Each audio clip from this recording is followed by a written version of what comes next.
도돌이 가족과 함께하는 말씀 묵상 시간입니다.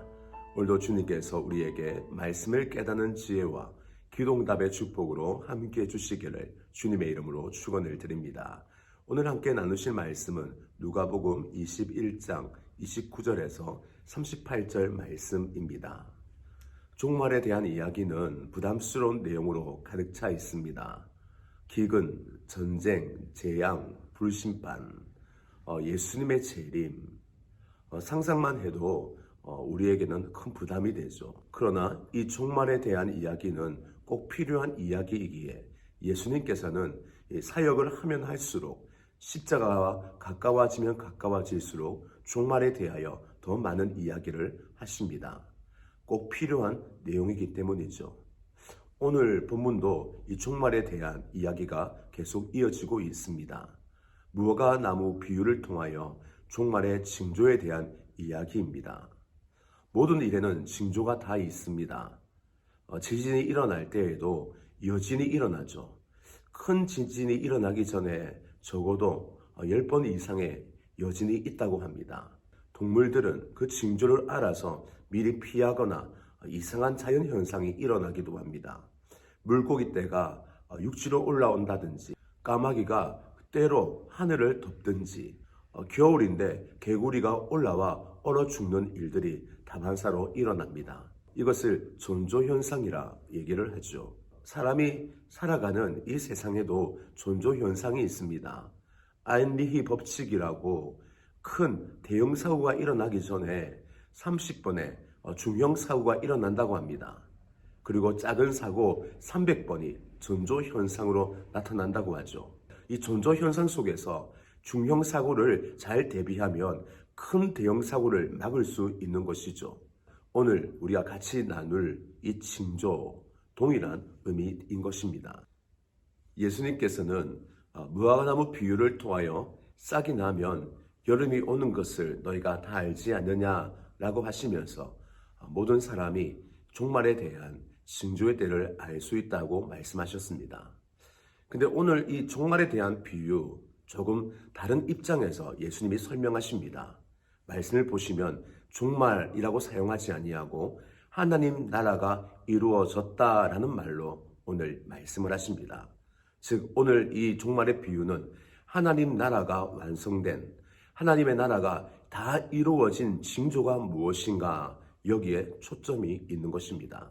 예수님께서는 너희가 예루살렘의 멸망이 보거든 이제 하나님의 나라가 이 땅에 완전히 이루어졌고 완성되었음을 너희가 깨달아라 라고 말씀을 하십니다. 이제 하나님의 나라가 완전히 이루어졌으니 모델이 되었고 모형이 되었던 육체 이스라엘 이제 더 이상 영적으로는 필요가 없는 것입니다.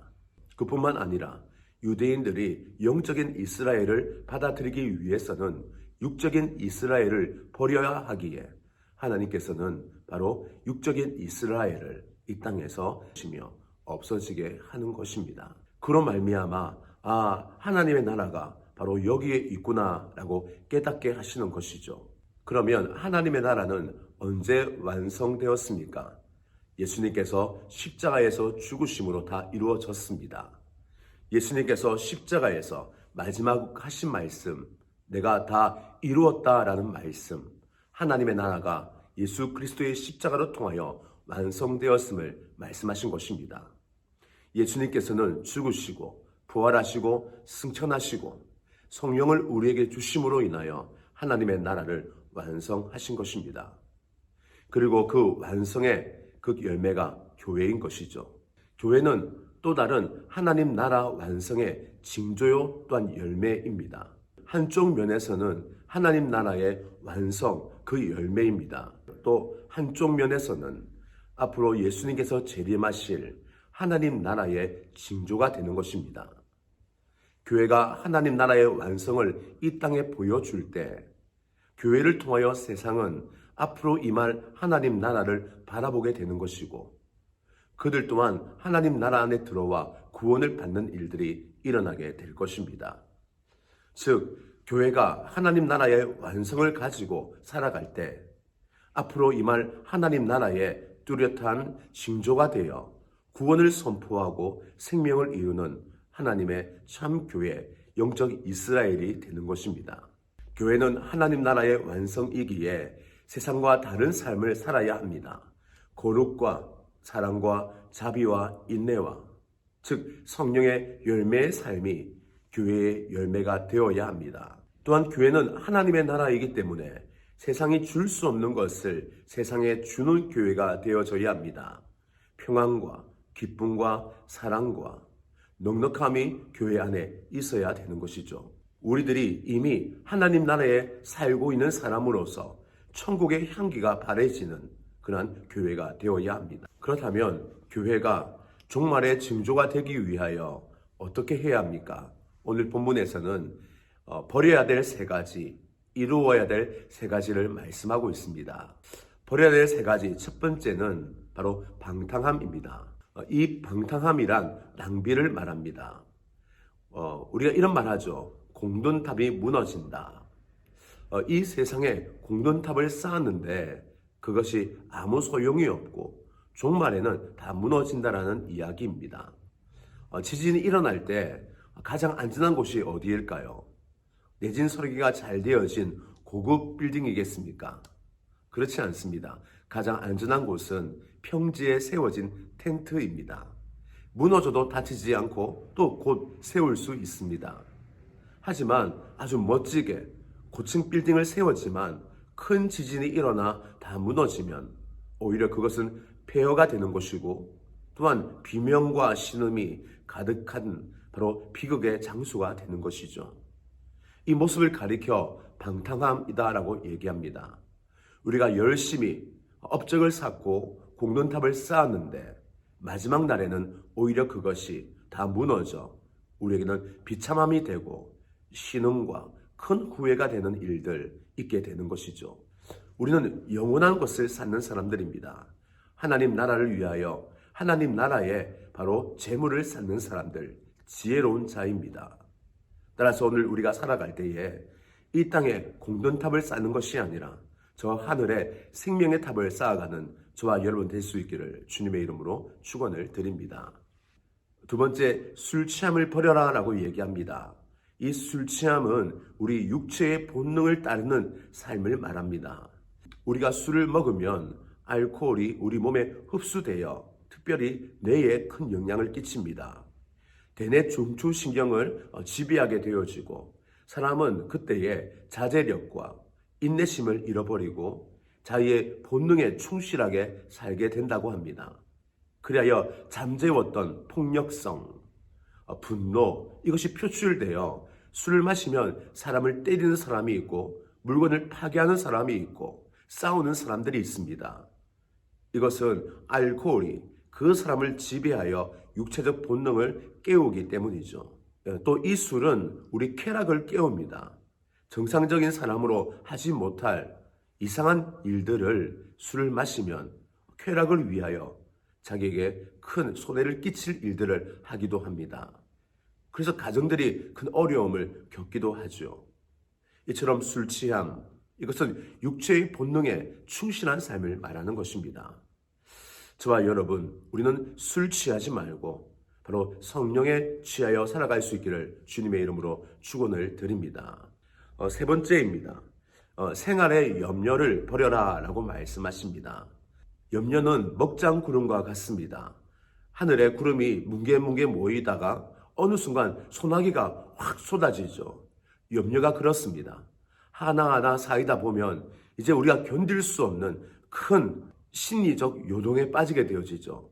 그럴 때의 우울증, 또한 조급증, 정신분열증, 이러한 정신적 질환을 앓게 됩니다. 요즘 이 시대가 정신질환의 시대라고 얘기하죠. 많은 염려, 걱정들이 우리 안에 쌓이고 쌓여 먹장구름처럼 우리 마음속에 커다란 염려를 갑자기 쏟아붓기 때문입니다. 우리는 이 염려를 하나님께 가져가야 합니다. 또 주님께 맡김으로 인하여 하나님이 우리를 얼마나 사랑하시는지, 또 하나님이 얼마나 우리를 위하시는지 깨달을 수 있는 귀한 영적인 장소가 되는 것입니다. 그리스도인이라고 하여 불운이 없는 것은 아닙니다. 살다 보면 아프기도 하고 사업에 실패하기도 하고 실직하기도 하고 다치기도 하죠. 이렇게 불운이 있지만 그러나 우리에게는 불행이 없습니다. 하나님이 함께 하시기 때문입니다. 그리스도인에게는 절대 불행 어울리지 않습니다. 오늘 여러분이 불운을 당하셨다면 이제 그것을 하나님께 가져가 행복으로 바꿀 수 있기를 주님의 이름으로 축원을 드립니다. 불운을 품으면 반드시 불행만 남습니다. 그러나 불운을 주님께 가져가면 행복이 된다는 사실을 기억하셔서 하나님의 나라가 실제 우리 삶 속에 임할 수 있기를 주님의 이름으로 축원을 드립니다. 또한 교회가 하나님 나라의 완성이요 앞으로 임할 하나님 나라의 징조가 되기 위하여 반드시 해야 할 세 가지를 말씀하십니다. 첫 번째는 모든 일을 하나님께 피하는 것입니다. 사단은 하나님 나라를 파괴하려고 합니다. 하나님 나라에 큰 강력한 공세를 펼치죠. 울부짖는 사자처럼 우리를 삼키려 합니다. 그러나 걱정하지 마십시오. 이 싸움은 우리의 싸움이 아니라 하나님의 싸움입니다. 그래서 우리는 하나님께 피해야 합니다. 하나님께 피하면 하나님이 알아서 하십니다. 마치 큰 개가 아이를 물려고 할 때 그 아이가 하는 일은 그 아버지께 피하면 됩니다. 아버지 품 안에 있으면 아버지가 알아서 하시고 아무리 큰 개가 달려든다 할지라도 평안과 안식을 얻을 수 있게 되는 것이죠. 여러분에게 염려, 걱정, 사단의 공세가 펼쳐지고 있다면 걱정하지 마시고 아버지 품으로 달려 들어갈 수 있는 저와 여러분 될 수 있기를 주님의 이름으로 축원을 드립니다. 두 번째, 주님은 항상 기도하라 라고 말씀하십니다. 항상입니다. 우리의 삶 속에 영적인 분별력을 가지기 위해서는 기도밖에 없습니다. 기도할 때 우리 영의 눈이 뜨이고 우리가 어떻게 무엇을 해야 할지 깨달을 수 있는 것입니다. 우리 영혼이 깨어짐으로 인하여 우리가 나아가야 할 방향을 보게 되어지고 우리가 어떻게 처신해야 될지 분별력이 생기는 것입니다. 항상 기도함으로 내 신앙의 자리를 잘 지켜갈 수 있기를 주님의 이름으로 축원을 드립니다. 세 번째는 깨어 있어라 라고 말합니다. 이 깨어 있음은 우리의 영적인 감각들을 예민하게 만들어 하나님께 집중하는 그 상태를 말합니다. 어떤 일이 생길 때마다 하나님 백성답게 영적으로 반응하고 믿음으로 행동하여 하나님 나라의 향기가 되는 그 반응을 보이는 것입니다. 이렇게 될 때 우리가 가지고 있는 천국의 향기가 세상의 생명의 향기가 되어 예수 믿지 아니한 사람들이 교회에 들어와 구원을 얻는 일이 일어나게 될 것입니다. 우리가 행하는 이 세 가지는 바로 하나님 나라가 이 땅 위에 확장케 되어지는 놀라운 능력의 행동 지침이 되는 것입니다. 오늘도 우리가 세상에서 하나님 백성답게 또한 세상에 천국의 징조를 보여주는 저와 여러분의 삶이 되시기를 주님의 이름으로 축원을 드립니다.